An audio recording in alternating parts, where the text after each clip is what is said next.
എന്നെ നവമി എന്നല്ല മാറ എന്ന് എന്നെ വിളിപ്പീൻ. Don't call me Naomi but call me Mara. Don't call me pleasant but call me bitterness. ഞാൻ പ്ലസൻ്റ് അല്ല, ഞാൻ കയ്പായിപ്പോയി.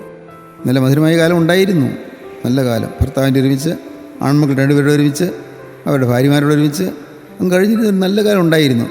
ഇന്നോ എല്ലാം പോയി. ഞാനിന്ന് കയ്പിൻ്റെ ഒരു പര്യായമായി മാറിയിരിക്കുന്നു. ജീവിതം കയ്പാണ്, കണ്ണീരാണ്, ബിറ്റർനെസ്. സ്വീറ്റ്നെസ് ഉണ്ടായിരുന്നു, പ്ലസൻറ്റ്നെസ് ഉണ്ടായിരുന്നു, പോയി കഴിഞ്ഞ കാലങ്ങൾ. ഇന്ന് കയ്പാണ്. നവമി പറഞ്ഞു, ബെത്ലഹേമിൽ തിരിച്ച് ചെന്നപ്പോൾ അവർ പറഞ്ഞു, നിങ്ങൾ എന്നെ ഇനി നവമി എന്ന് വിളിക്കണ്ട, നിങ്ങൾ എന്നെ മാറ എന്ന് വിളിപ്പിന്, കയ്പെന്ന് വിളിച്ചുകൊള്ളൂ.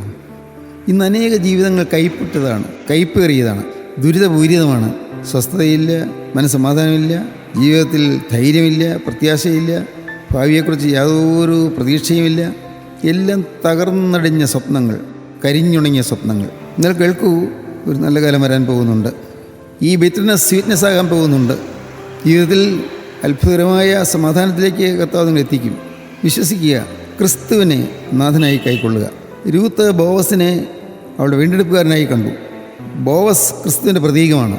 നമുക്കും യേശുക്രിസ്തുവിനെ നമ്മുടെ നാഥനും കർത്താവുമായി സ്വീകരിച്ച് ക്രിസ്തു ക്രൂശിൽ നേടിത്തന്ന വീണ്ടെടുപ്പ് അനുഭവിച്ച് ജയജീവിതത്തിൻ്റെ വക്താക്കളായി നമുക്കും മുന്നേറാം.